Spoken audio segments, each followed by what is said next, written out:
Bienvenidos todos. En el video de hoy vamos a hablar de el siguiente tema que corresponde al tema de respuesta en frecuencia. Vamos a empezar el tema de respuesta en frecuencia hablando del concepto de función de transferencia. Para introducir el concepto de función de transferencia, voy a colocar un ejemplo bastante básico de este tema, que es el caso de, de los parlantes o de los, sí, de los famosos speakers. Este tema de la respuesta en frecuencia y del estudio en frecuencia del comportamiento de un circuito es supremamente importante en la ingeniería de sonido, ya que el estudio de las frecuencias es básicamente el componente principal o el núcleo de todo lo que tiene que ver con sonido y música. Nosotros las personas, todo lo que percibimos a través de nuestros oídos no es básicamente las componentes en frecuencia las componentes en frecuencia de las ondas de presión que se transmiten a través del aire y llegan a los tímpanos. El cerebro procesa las componentes de frecuencia de estas ondas y así es como le damos interpretación al sonido. Entonces, por ejemplo, cuando hablamos de notas musicales, estamos hablando básicamente en la frecuencia del sonido. La de tercera, si no estoy mal, es 440 Hz y a partir de ahí se define una escala exponencial para las diferentes notas. Pero después hablaré de esa escala exponencial. El punto es que en el caso del sonido o de la ingeniería de sonido es muy importante el estudio de las frecuencias y vamos a ver por qué básicamente. Consideremos un ejemplo bastante sencillo de un speaker tradicional o un parlante tradicional que si no sé si sabían cómo funcionan los parlantes tradicionales, pero aquí tengo un GIF que encontré en internet. Los parlantes tradicionales básicamente están compuestos de un par de imanes. Primero tenemos un imán permanente que está en la base y luego tenemos un electroimán que no es más que un inductor. Entonces, los cables del parlante básicamente son cables que alimentan al electroimán, al inductor, y a través de esos cables se le transmite una onda de tensión al parlante.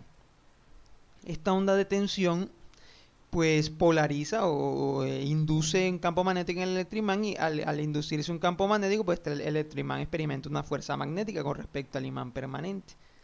Entonces eso va a hacer que el electroimán pues empiece a oscilar, empiece a moverse de forma, está diseñado pues el parlante está diseñado para que el electroimán se mueva de forma, el movimiento sea proporcional a la señal de tensión que recibe. De esta forma, el movimiento del electroimán, como pueden ver, el electroimán está cubierto por una capucha, entonces el electroimán al moverse, la capucha que lo cubre se mueve y eso produce una onda de presión acústica que nosotros percibimos como sonido. Entonces la idea básicamente es que ese movimiento sea proporcional a la señal de tensión que se le alimenta al parlante. ¿Por qué? Pues porque así es como se replica el sonido que se adquiere digitalmente. O sea, es lógico. Por el micrófono, el diseño del micrófono es básicamente el mismo que el de un parlante. De hecho, o sea, ustedes pueden usar los audífonos como micrófonos. No sé si sabían eso. ¿Por qué? Pues el micrófono es el proceso inverso. Tienes el par de imanes, tienes la capucha, entonces cuando incide una onda de presión acústica en la capucha, pues esa capucha hace que el electroimán se mueva. Cuando está en modo micrófono, pues el imán, el electroimán, está, ¿cómo se llama esto? Está alimentado por una fuente de corriente normalmente.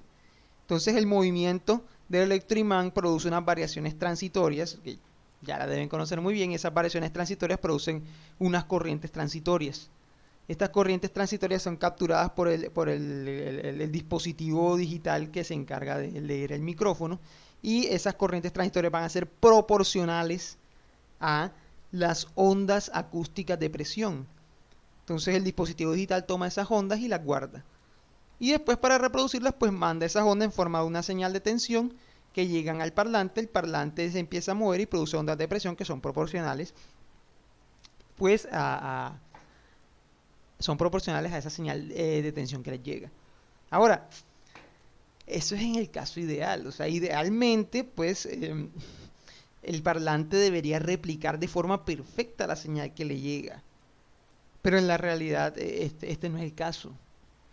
Es decir, o sea, vamos a ver que el parlante va a modificar la onda de cierta forma. Por esa razón, los equipos de sonido más completos y más costosos, por obvias razones, poseen varios parlantes. Lo que ocurre es que hay ciertos rangos de frecuencia en los que los parlantes no transmiten bien el sonido. Entonces, lo que se hace en los equipos de sonido completo es que se tiene varios parlantes, uno para cada rango de frecuencias. Ahora, ¿por qué? Pues vamos a hacer un análisis circuital bien básico para mostrar por qué. Como podemos ver, vamos a representar este parlante como un circuito. Entonces, ese circuito debe tener dos componentes. Primero que todo, debe tener una inductancia, claramente. Si podemos ver aquí, el elemento predominante en este dispositivo es el electroimán, que es la inductancia. Eso por un lado. Segundo, debe tener una resistencia. ¿Por qué? Pues porque el parlante consume potencia. Recordemos que los inductores no consumen potencia, entonces el circuito que va a representar mi parlante debe consumir potencia, porque, o sea, físicamente el parlante está consumiendo energía para producir esas ondas de presión acústica. Pero ese consumo de energía no lo puedo representar con un inductor, porque un inductor no consume energía.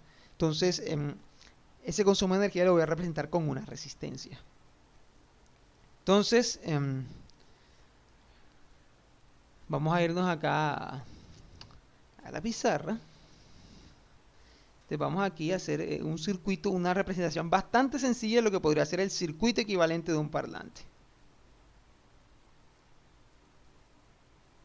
¿Ok? Parlante típico. Entonces, este parlante, primero de todo, va a tener una entrada donde la entrada de cable que ustedes lo alimentan, se alimenta con tensión, ¿cierto? Vamos a tener una inductancia que está asociada, pues, al fenómeno del electroimán que está en el parlante. Y luego tenemos una resistencia que representa el consumo de potencia del parlante.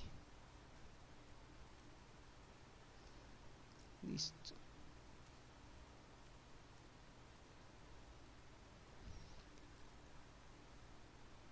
Entonces, si se dan cuenta, voy a colocar aquí.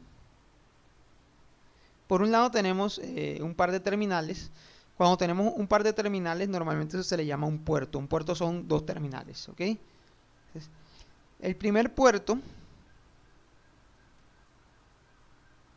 tiene la tensión que entra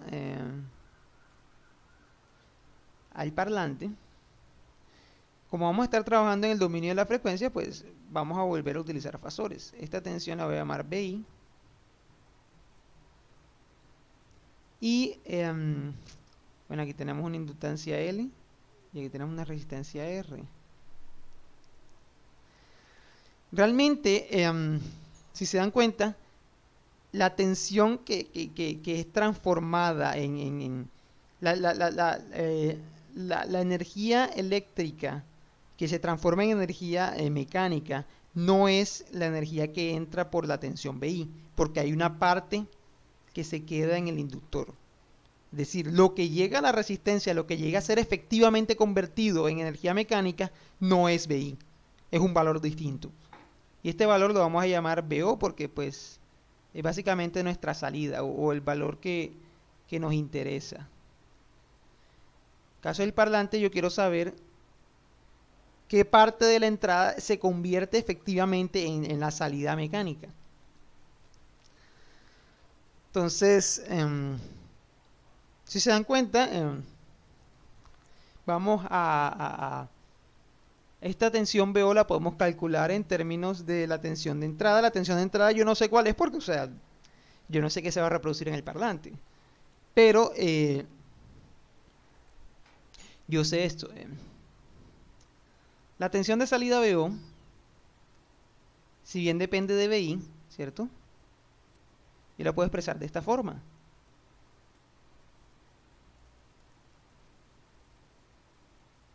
La puedo expresar como la tensión de entrada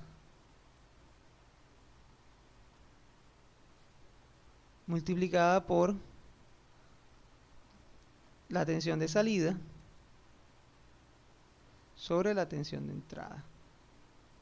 Multipliqué y dividí por BI, pero ¿para qué me sirve eso? Bueno, si bien la tensión de salida depende de la tensión de entrada, esta fracción no depende de la tensión de entrada. Esta fracción depende de la arquitectura del circuito. Y a la final esta fracción la que me dice es cómo está el circuito modificando la entrada para producir la salida. Básicamente, esta fracción es el efecto de la transferencia de la entrada BI hacia la salida BO. Por esa razón, como esta fracción cuantifica el efecto de la transferencia de energía eléctrica del puerto de entrada al puerto de salida, se le conoce como función de transferencia.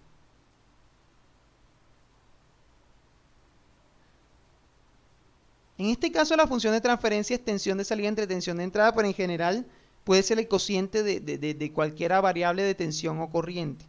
En la salida puedo tener tensión de salida o corriente de salida, en la entrada puedo tener tensión de entrada o corriente de entrada. La función de transferencia normalmente se representa con la letra H. ¿Ok? H es, en este caso, es la tensión de salida BO sobre la tensión de entrada BI. Entonces, como las variables de entrada o salida pueden ser tensiones o corrientes, tengo 4 casos. Entonces, la función de transferencia puede adquirir un apellido, por así decirlo, dependiendo de las variables que está relacionando entre entrada y salida. En este caso, como es tensión sobre tensión, es una función de transferencia de ganancia de tensión.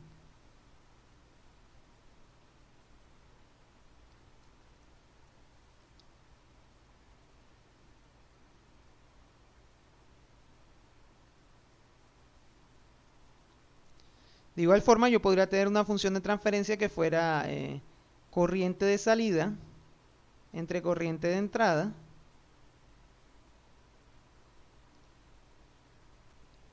Esa función de transferencia sería una función de transferencia de ganancia de corriente.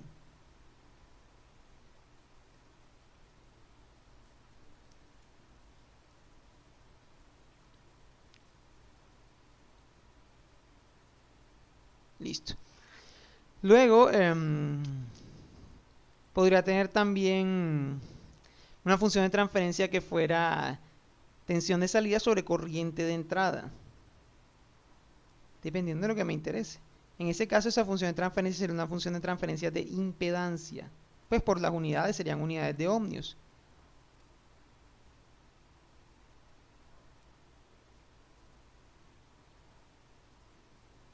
Por último, en el último caso, pues se podrá imaginar el nombre.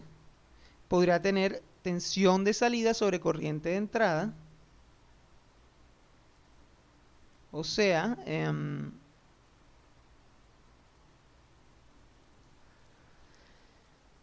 ¿cómo sería esto? Función de transferencia de admitancia. El inverso de la impedancia es la admitancia.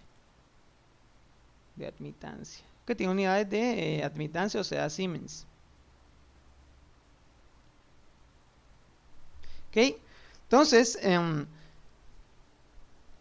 este caso, como estamos hablando como estaba diciendo, en ingeniería de sonido lo importante es la frecuencia. Yo quiero estudiar el comportamiento, por ejemplo, de ese parlante ante diferentes entradas de frecuencia que podrían representar, por ejemplo, diferentes instrumentos, la voz humana, una guitarra, unos tambores. Sí, porque a la final el parlante va a reproducir la combinación de todas esas frecuencias en un solo stream de sonido. Y yo puedo analizar esas frecuencias por separado porque como el circuito es lineal, pues se aplica el principio de superposición.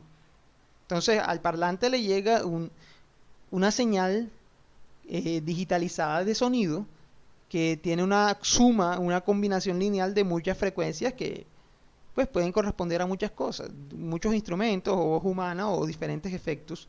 Y el parlante, como es un dispositivo lineal, va a actuar en cada frecuencia por separado. ¿Ok?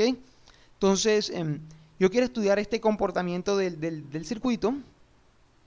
Entonces, yo voy a analizar el comportamiento del circuito a diferentes frecuencias. ¿Esto qué quiere decir?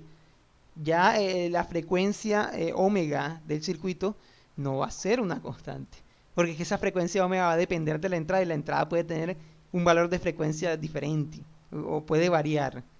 Ese es el punto del análisis de respuesta en frecuencia, que yo en este caso, por eso se deja aquí el puerto de entrada abierto, porque es que pueden entrar muchas cosas a diferentes frecuencias. Como la frecuencia de la entrada puede variar, se vuelve importante analizar cómo se comporta el circuito a esas diferentes frecuencias.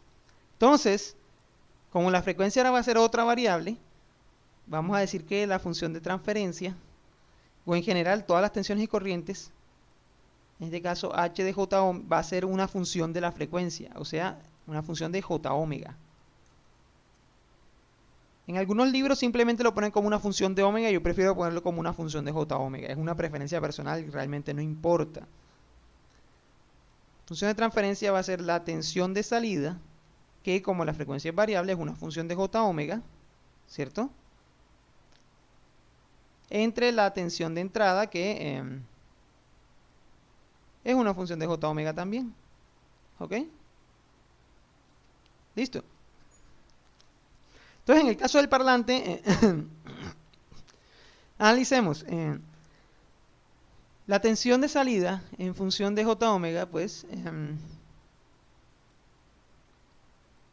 yo lo puedo calcular aquí fácilmente por un divisor de tensión, ¿cierto? Y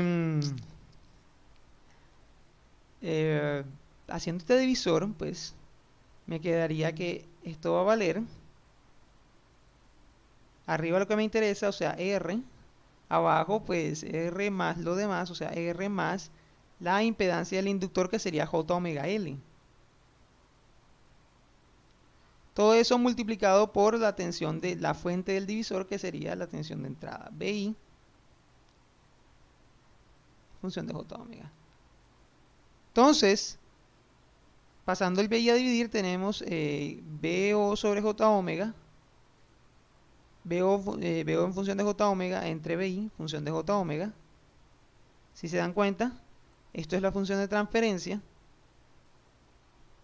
Y como les había vaticinado, la función de transferencia H no depende de la entrada del circuito. Es una función única y exclusiva de la arquitectura del circuito. De sobre R más J omega. L. Entonces la salida va a ser la función de transferencia H por la tensión de entrada. Entonces la pregunta es, dependiendo, dada una frecuencia a la entrada, ¿cómo se ve afectada la salida? ¿Cierto? La forma más fácil de hacer ese análisis, pues, es graficando. Básicamente voy a graficar esta función de transferencia como una función de la frecuencia omega.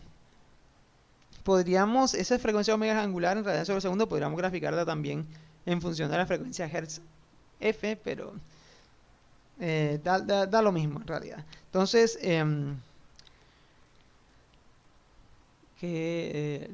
sí. Noten que esta función de transferencia es un número complejo, ¿cierto?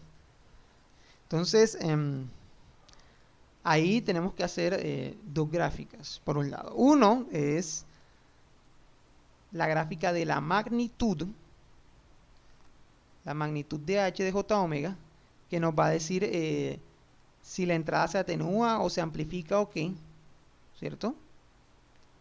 Esta magnitud de aquí, la magnitud del cociente es el cociente de las magnitudes, r sobre raíz cuadrada de r a la 2 más omega a la 2 L a la 2.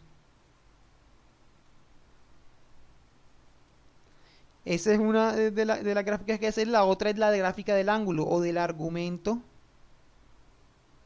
del argumento o del ángulo de h.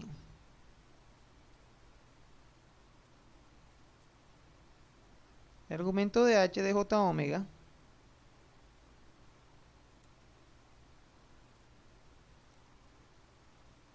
sería el ángulo, que es pues el ángulo del cociente es la resta de los ángulos. El ángulo de r es 0 menos el ángulo de lo de abajo, r más j omega l, que está en el primer cuadrante, o sea, menos arcotangente de omega l sobre r.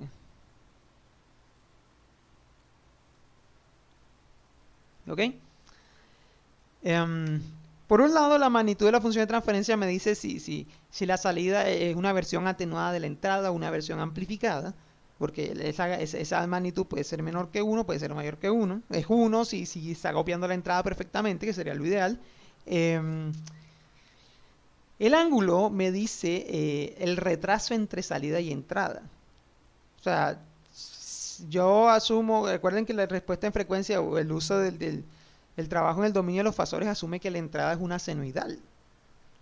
Claro que las ondas de sonido no son senoidales puras, pero aún así el análisis de respuesta de frecuencia es importante porque nosotros podemos representar una señal o cualquier forma de onda en términos de una combinación lineal de senoidales. Esto es básicamente el teorema de la serie de Fourier, la transformada de Fourier de forma más general, y eso es tema del curso de señales, no voy a hablar de eso ahora. El punto es que podemos hacer la suposición sin ninguna pérdida de generalidad de que la entrada es una senoidal o una frecuencia específica. Entonces, la senoidal en la entrada va a producir una senoidal en la salida que no va a tener la misma magnitud, que no va a tener la misma fase. La fase puede adelantarse o retrasarse dependiendo de las características del circuito. ¿Y eso quién me lo dice? Pues el ángulo o el argumento de la función de transferencia. Entonces, vamos a hacer estas gráficas. Voy a ir a Octave. Bueno, hay que darle unos valores a R y L, pero vamos a suponer valores, eso no es problema. Me desconecto esto, listo. Entonces, R, por un lado, vamos a asumir que es 8 ohmios, es un valor típico para un parlante, ¿ok? L, vamos a suponer, por decir algo, vamos a suponer 2 milihenrios. Lo escribí mal, 2 milihenrios, ¿ok? En su momento, en fin, 2 milihenrios. Y ¿qué más? Vamos a graficar por un lado la magnitud. Voy a definir h como una función de omega. ¿Ok?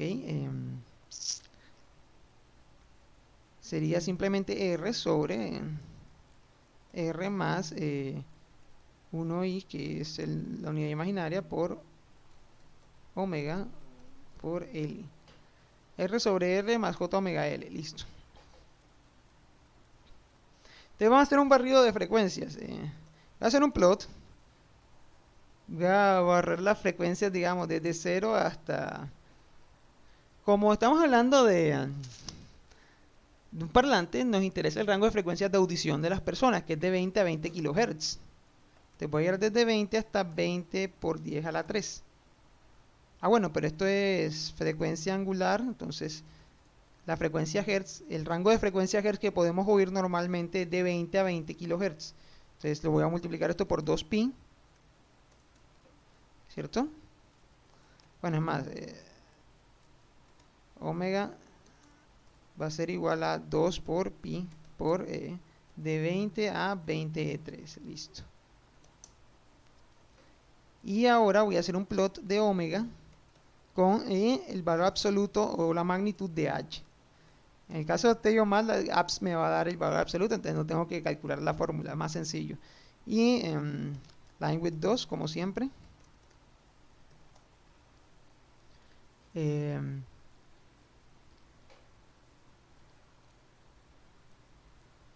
Non-conformant.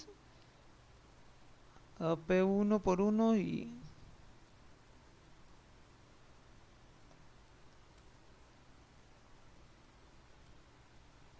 Esto es raro, a ver.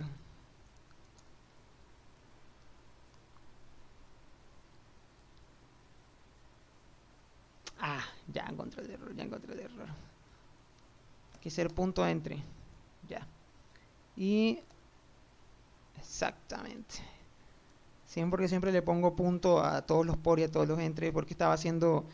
Ahí él estaba haciendo por defecto una... ¿Cómo se llama esto? Una división matricial. Entonces estaba cambiando el tamaño del vector, pero ya listo. Eso no pasa nada. Ok. Entonces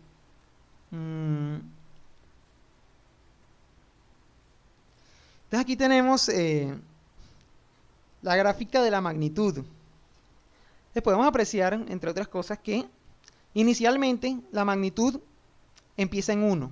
Es decir, para frecuencias de 0 o extremadamente bajas, la magnitud no se altera. Y esto tiene sentido, porque volvamos a ver el circuito. Volvamos a ver el circuito. En el circuito que tenemos un divisor de tensión. ¿Qué pasa si omega es 0? ¿Qué pasa con la impedancia del inductor en omega igual 0? Cuando la frecuencia es 0 tenemos básicamente una entrada DC, y en DC el inductor es un corto.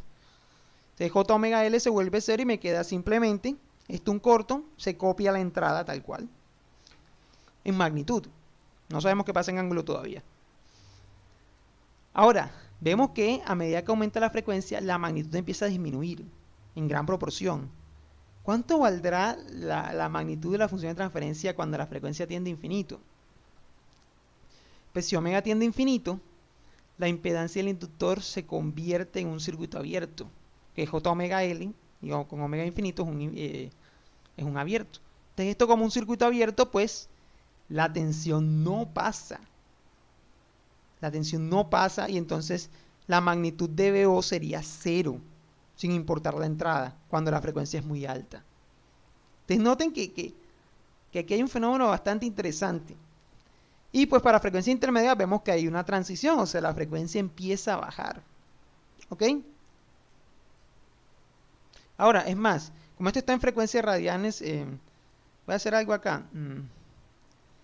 Voy a dividir esto entre 2pi para que el eje X me quede en frecuencia Hertz.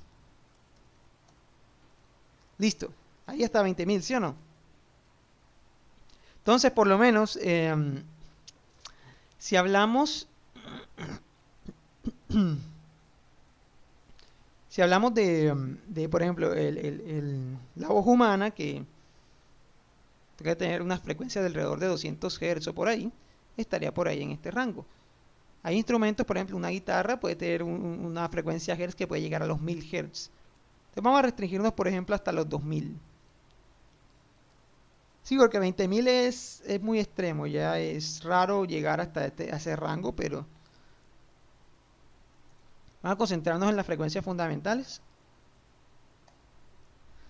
Entonces, listo, quedamos aquí. Alrededor de los 200, bueno, por aquí todavía hay una pequeña atenuación, no es mucha, pero alrededor de 1000 ya tenemos una atenuación de la mitad de la tensión. Ahora, ¿cómo se traduce eso en la intensidad del sonido, la potencia del sonido? Recuerden que tensión no es proporcional a la potencia, ni corriente es proporcional a la potencia. Pero, como estamos hablando de una resistencia, la tensión al cuadrado es proporcional a la potencia.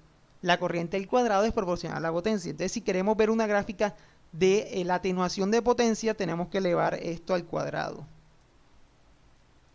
¿Sí? ¿Por qué es proporcional? Porque potencia es b cuadrado sobre r o i cuadrado por r. Entonces, si yo cojo, esta función de transferencia, que es básicamente un cociente de tensiones o corriente elevado al cuadrado, tengo un valor que es proporcional a la potencia.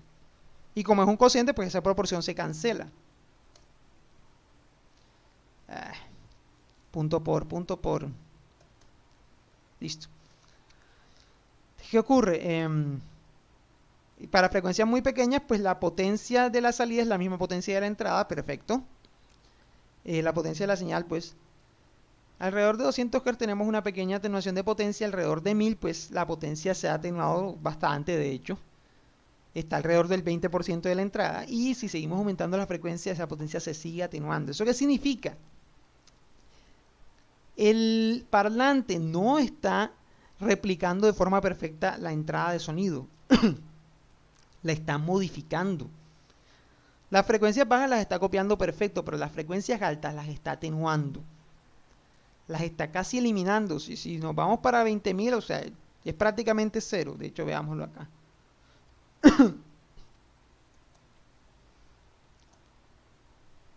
Si lo ven, ya en 20.000 no hay las frecuencias cercanas a 20.000 no tienen casi potencia. O sea, no se van a escuchar en ese parlante. ¿Eso qué quiere decir? Tú vienes y grabas con un micrófono, suponiendo que el micrófono grabe perfecto y no haga ninguna modificación, y lo reproduces en un parlante, no se va a escuchar igual. No vas a escuchar las frecuencias altas también. Se van a escuchar más bajas. Las más altas incluso no las vas a escuchar porque están atenuadas. Esto es parte del comportamiento natural del parlante, y por esa razón, los equipos de sonido más completos requieren otros parlantes de otros tipos para poder reproducir estas frecuencias altas de forma apropiada.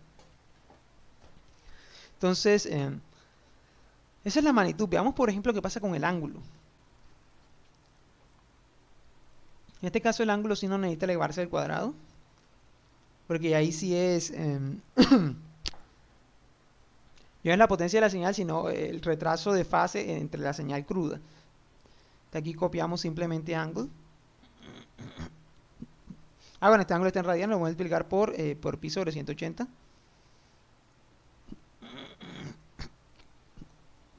Perdón, por 180 entre pi.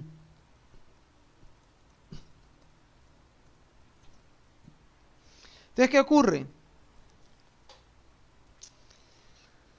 Para frecuencias muy bajas, pues la señal se copia tal cual, ¿sí? Entonces el desfase es cero, porque está copiando la señal de forma casi perfecta. A medida que incrementa la frecuencia, pues no solo baja la magnitud, sino que empieza a aumentar el desfase. Recuerden que el inductor tiene la propiedad de atrasar la corriente 90 grados. Y como la salida, la tensión de salida es la tensión de esta resistencia, y esa tensión es proporcional a la corriente, que es la corriente del inductor, pues esa tensión también se empieza a trazar a medida que la componente inductiva gana fuerza por la frecuencia. Al final tenemos que en el infinito el desfase angular tiende a menos 90 grados, es decir, para frecuencias muy altas la salida está 90 grados atrasada respecto a la entrada. En términos de ingeniería de sonido, la frecuencia, la fase, está hablando de la frecuencia, la fase la que se atrasa, la fase de la senoidal. En ingeniería de sonido la fase no es tan importante, porque curiosamente, pues al menos nosotros las personas, los seres humanos, nuestros oídos no son sensibles a la fase de la onda. Y esto ustedes pueden hacer una prueba, pueden coger una canción, sacar los datos de la canción o sacar la señal, la curva de la canción, multiplicarla por -1, o sea, desfasarla a 180 grados y reproducirla. Les va a sonar exactamente igual. Porque es que nuestros oídos no son sensibles a la fase. Entonces las modificaciones en la fase de estos parlantes, eso no es problema, porque tú no lo notas. Al menos en audio eso no es problema, por lo menos en video sí es problema. En video el desfase en las señales visuales sí es notorio y bastante. De hecho, cuando ustedes ven, por ejemplo, cuando tienen un televisión a señal satelital, que ustedes ven que se pega la señal por un momento, y entonces tú ven esa mancha verde que se mueve. Por ejemplo, si está una persona caminando y entonces de pronto aparece una mancha verde con forma de persona caminando, eso es porque se retrasó la señal momentáneamente, entonces se ocurrió un retraso en la fase de la señal. Entonces, nosotros podemos percibir el retraso en la fase con los ojos. Al menos visualmente, sí se percibe los retrasos en fase o los adelantos. Pero en el audio no, con los oídos no los percibimos. Entonces, en el caso de ingeniería de sonido nos interesa principalmente es la magnitud, porque la magnitud de la onda sí la percibimos. Eso se refleja en la potencia o la intensidad de la presión que llega a los tímpanos. La fase, pues, los que trabajan con videos sí les interesa, pero ya eso depende de la aplicación. En general, igual aquí vamos a estudiar ambos, de magnitud y fase. Ahora, hablaba de que con el parlante normal no podemos reproducir frecuencias altas. Hay unos parlantes especiales llamados parlantes capacitivos que no funcionan utilizando un electroimán, sino utilizando unos capacitores. Entonces estos parlantes tienen una respuesta de frecuencia bastante distinta. Entonces vamos a estudiar este parlante capacitivo por acá. Voy a hacer una parte.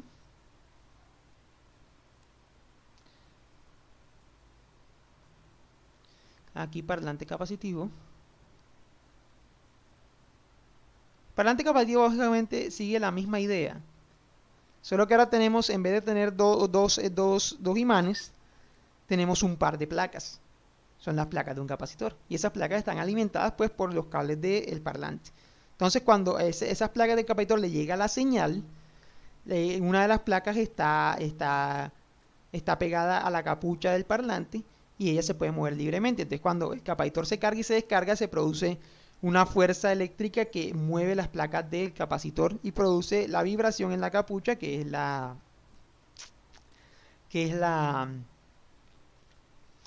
señal acústica de presión de capacitivo. Entonces, un circuito equivalente bastante simplificado, de un parlante capacitivo sería así, básicamente lo mismo pero con un capacitor. Como ahora el mecanismo de funcionamiento está basado en un capacitor, ya no vamos a tener un inductor sino un capacitor.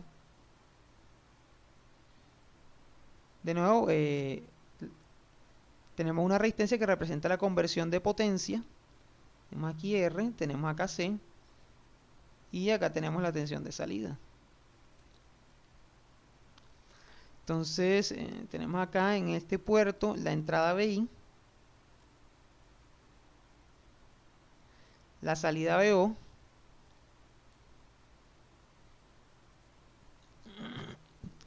entonces tenemos que BO en función de J omega, pero me parece escribirlo. Y ustedes entienden, creo yo. BO, pues lo mismo, hacemos un divisor. Sería R veces R sobre R más la impedancia del capacitor ahora es 1 sobre J omega C.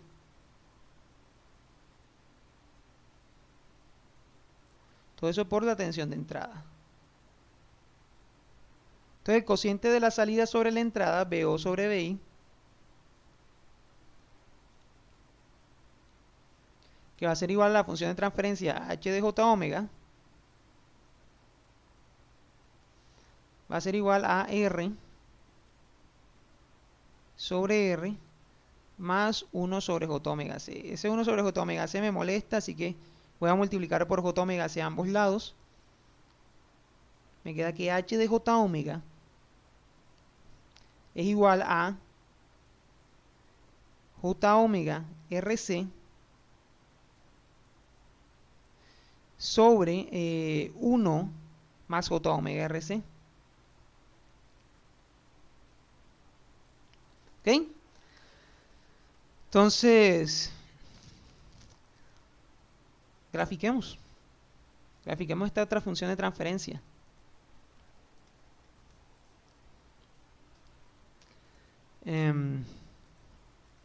Ahora tengo que hacer un nuevo H.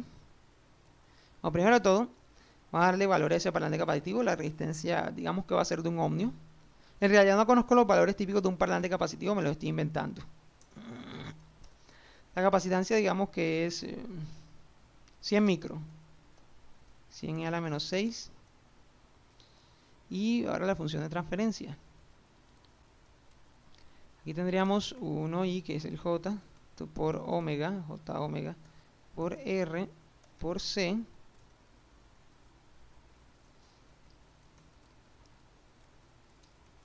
Uno más eso mismo. Dejamos la misma gráfica. 20 a 20 kHz y acá. Bueno, ahí hice la gráfica del ángulo. Voy a hacer la gráfica de, perdón, del valor absoluto al cuadrado, o sea, la potencia, la atenuación de potencia. Entonces vemos que el cargante capacitivo es lo contrario. Para frecuencias muy bajas, la atenuación, la potencia de salida es 0, básicamente. Y esto tiene sentido porque a frecuencias muy bajas, o sea, básicamente en DC, el capacitor se comporta como un circuito abierto. Entonces no transmite, la tensión de entrada no llega a la salida. Por otro lado, cuando la frecuencia empieza a aumentar, pues la impedancia del capacitor empieza a bajar, o su admitancia empieza a incrementar. Entonces, a medida que esto ocurre, cuando la frecuencia tiende a infinito, la impedancia del capacitor tiende a 0, se convierte en un corto. Y entonces se copia de forma perfecta la entrada. Entonces, ¿qué ocurre? Tenemos aquí en el caso del parlante capacitivo que a medida que incrementa la frecuencia, pues la potencia de la salida va, la fracción de la potencia que sale va a ser mayor. Y en el infinito la potencia de salida va a ser pues el 100% de la potencia de entrada. Me quedé sin internet, ok. Bueno, en fin, ahí todavía lo ven. Entonces, el parlante capacitivo es todo lo contrario. El parlante capacitivo permite, puede replicar de forma casi perfecta las altas frecuencias, pero no es capaz de replicar las frecuencias bajas. Las frecuencias bajas las elimina totalmente. Entonces, eso no es problema a la final porque tú puedes tener un equipo de sonido con los dos parlantes. Entonces, uno te reproduce las frecuencias bajas bien y el otro te reproduce las frecuencias altas bien. Y pues, si quieres, obviamente, esto es un modelo simplista. Si quieres ser más perfeccionista, pues tú tomas más parlantes, cada uno para un rango de frecuencia específico para que te pueda reproducir el sonido con la mayor fidelidad posible. ¿Ok? Ahora, por completitud, graficamos la frecuencia, el ángulo de fase. Entonces vemos que inicialmente en el caso del parlante capacitivo la fase empieza en 90 grados y a medida que la frecuencia aumenta, como va disminuyendo la impedancia del capacitor, entonces la salida se va convirtiendo en una copia exacta de la entrada.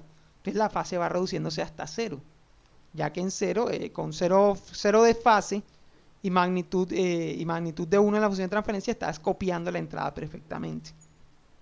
¿Ok? Ahora, vamos a dejar por ahora la clase. En el próximo video voy a seguir hablando de esta gráfica más, y más específicamente voy a hablar de la escala logarítmica para graficar y de los diagramas de Bode. Estas gráficas ¿cómo se llama? Estas gráficas en el dominio de la frecuencia lineal, aquí se ven relativamente bien, pero en muchos casos se pueden ver muy mal.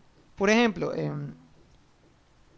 digamos que no tuviera 100 microfaradios, sino 1 microfaradio. Veamos qué pasa con la fase. Perdón, tengo que volver a actualizar la función de transferencia. ¿Qué pasa con la fase?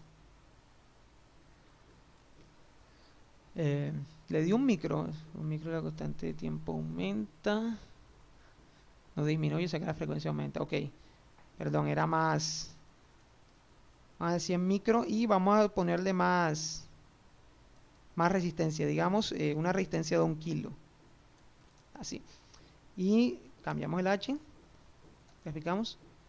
Si ven lo que pasa, o sea, si los valores, o sea, para algunos valores, pues la gráfica en escala lineal de frecuencia se ve bien, pero para muchos valores, muchos casos, terminamos con gráficas como esta, donde la caída es tan brusca en el rango de frecuencias de interés que vemos es básicamente una línea recta y después una línea vertical y después una línea horizontal. Si hacemos la gráfica de la magnitud, lo mismo, o sea, una L básicamente. Incluso si no la elevamos al cuadrado, lo mismo, una L. Entonces, hay muchos casos en los que vamos a tener valores en los que vamos a tener gráficas así. Entonces, no vamos a poder interpretar las gráficas bien. Entonces, para eliminar este problema, se introduce una escala distinta, que es la escala logarítmica, que de hecho es una escala más natural para el estudio sobre todo en el caso de ingeniería de sonido, el estudio de la frecuencia en escala logarítmica es mucho más natural. Sí, sobre todo porque las escalas de las notas se hacen en escala exponencial, entonces cuando se combinan con la escala logarítmica te queda unas gráficas bastante lineales, bastante bonitas. Entonces, en el próximo video vamos a estar hablando de la escala logarítmica para las gráficas y de los diagramas de Bode, que son una técnica para una técnica básicamente asintótica para poder hacer dibujos aproximados de estas gráficas a mano. Sí, porque el estudio de esta función de transferencia no es de ahora, esto es de hace 80, 70, 80 años, cuando las gráficas por computador no eran una opción, entonces los ingenieros tenían que hacer estas gráficas a mano. Entonces, apareció la técnica de los diagramas de Bode que permite de forma relativamente sencilla hacer gráficas muy bien aproximadas de las funciones de transferencia en magnitud y en fase, con reglas de pulgar que nos permiten dibujarlas a mano de forma relativamente simple. Entonces, dejamos por ahora y nos vemos en el siguiente video. Que les vaya bien.